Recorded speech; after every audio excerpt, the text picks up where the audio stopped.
I'm here to share the wrap up in regards to the later half of my reading the top or going through the list of the top 100 mystery novels of all times. Which, by the way, y'all, I have been having a great time, to the point, I'm go ahead and just throw this out here, to the point that I said I'm going to continue forward in September doing it. Because see, I can make a story, you know what I'm saying? Like, I can come up with a story and a reason. And the reason is because since I started this list in summer 2021 and skipped it in summer 2022, I'm making up with summer 22 and then going into summer fall of 2023, so I can make up something to make it work. But I'm having a good time, like, for real, reading these books and discovering all these different authors. And child, I can tell you right now, I went to Barnes & Noble yesterday, and I groceries be damned, honey, because when I say I bought some books, I mean I bought some. It's everywhere, it's happening, and I like that, though. I like that because for me, the excitability of just reading is just everything to me. I love being excited, and I also love not being in that static space of trying to figure out, okay, what's next, what I'm gonna read next. What I like this, and I'm such a focused and driven individual that I keep going until I get really truly tired. But that aside, maybe we'll get into that later on.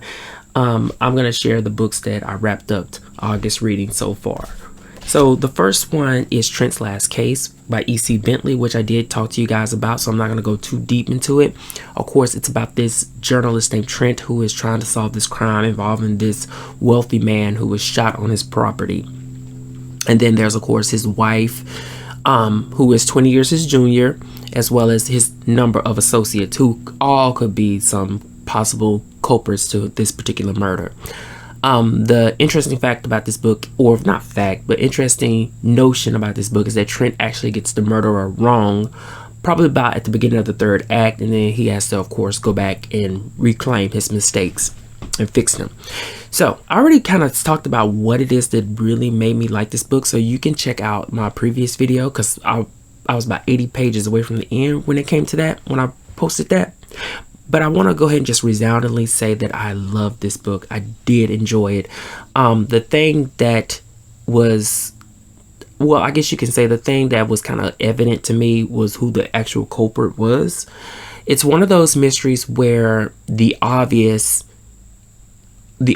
goes in both directions. It's obvious that it wasn't someone that we are looking at, and it's obvious that the author is trying extra hard to keep us from looking in the direction of who was the actual murderer. But once you hit that note, then you know where to look. And I kind of found out very early. It really was a matter of the very first time I met this character. I was like, oh yeah, this is the person, and it came true to form at the end. But that did not negate any of the pleasant experience that I had being absorbed in this book. I loved it. So Trent's Last Case is definitely one that I'm gonna keep. Next, I did read Gorky Park by Martin Cruz Smith.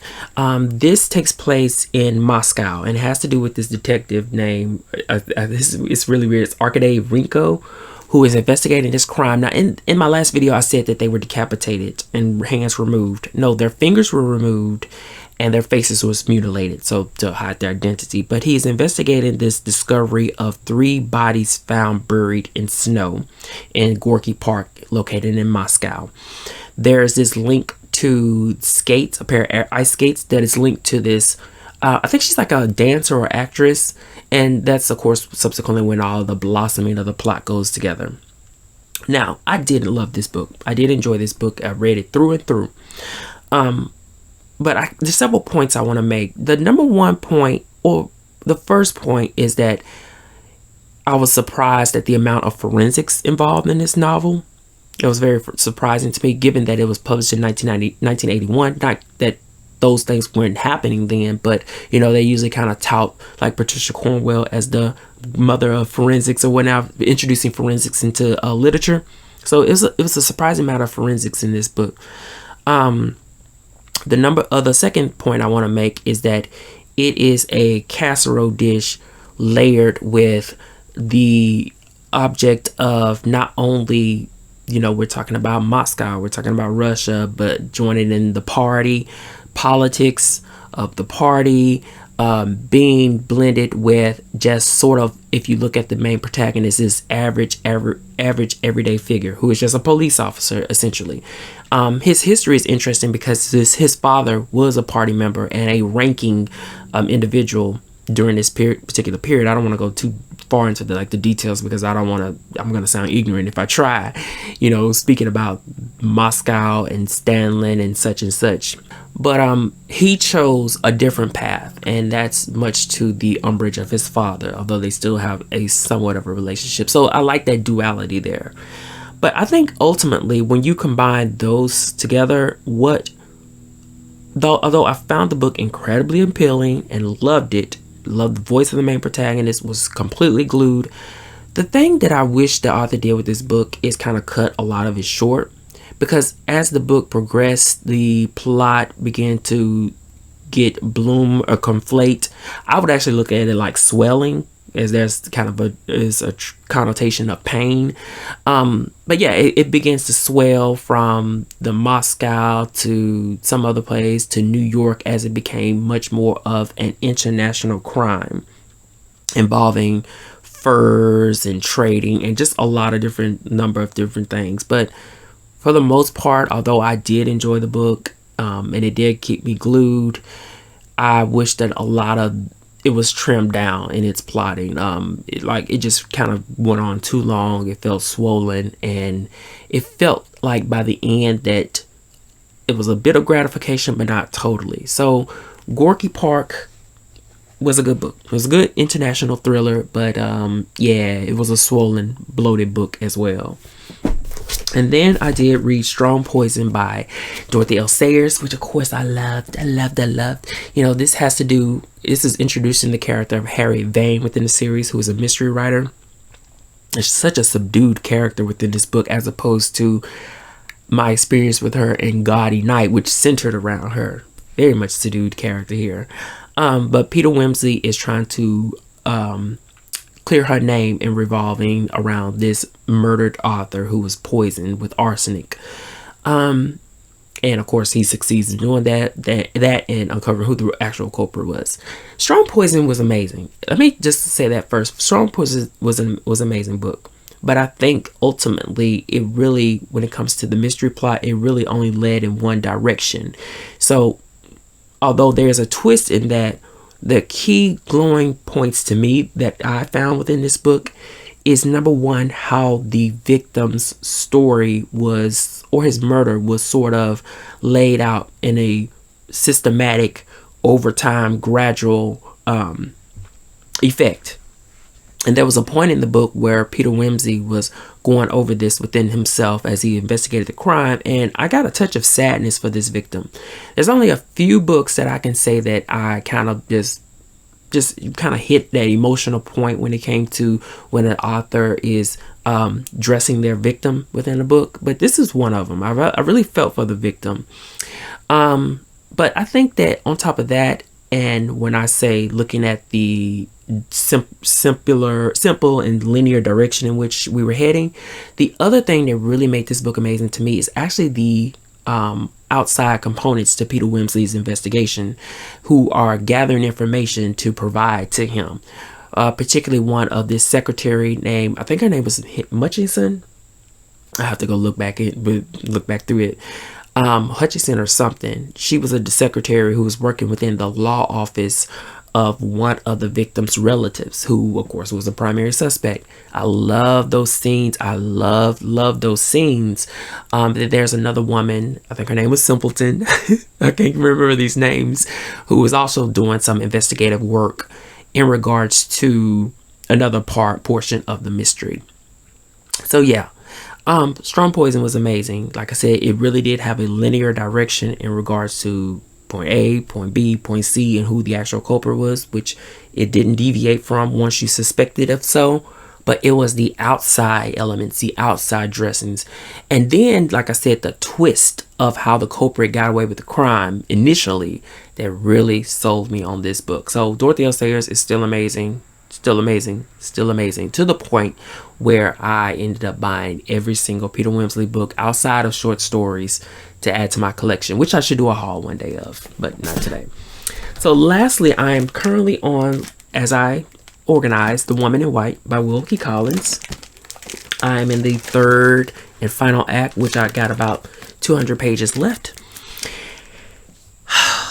This monster of a book, it is not disappointing. It is absolutely not disappointing. Of course, it has to do with this woman, my bookmark, this woman in white this gentleman who is an artist, a drawer or painter, or he's an illustrator. He's an artist, okay? He runs across this woman in white in London who has escaped from this insane asylum. But during all this, they part, and she becomes like a key, kind of wispy, ghostly figure throughout the rest of the book. But he is going to be a teacher to these two sisters residing within this manor house owned by this wealthy man who is pretty much infirmed. But he's going to be their artist, their teacher, and what he does is he falls in love with the youngest daughter. Unfortunately, she is about to be, or is stapled to be, wed to this baron. So there's that heartache and that drama within all that. Eventually the two end up leaving together, and that's when the second portion of the book it transports us to not her story, but the story of her sister, who is sort of her guardian, her older sister. But I'm not really done with the book, so I can't say too much. But I will say that this book is just as probably just right up there with The Moonstone by Wilkie Collins. It still has that same flavor that I craved from The Moonstone, in which Wilkie Collins does this amazing job of making me actually be invested in the melodrama. And I say melodrama because a lot of the stuff and the material that he works with, it seems so simple. It seems like just a simple matter of misinterpretation of words, misuse of words, that all it requires is some formal communication between characters to address, right? But that not doing so conflates into this whole different thing, this whole melodrama. But he does an amazing job at that. It always feels like with his books, the simple things are bred into something much bigger. And despite in the back of my mind saying, oh my God, he could have just easily solved this, I'm still thoroughly invested.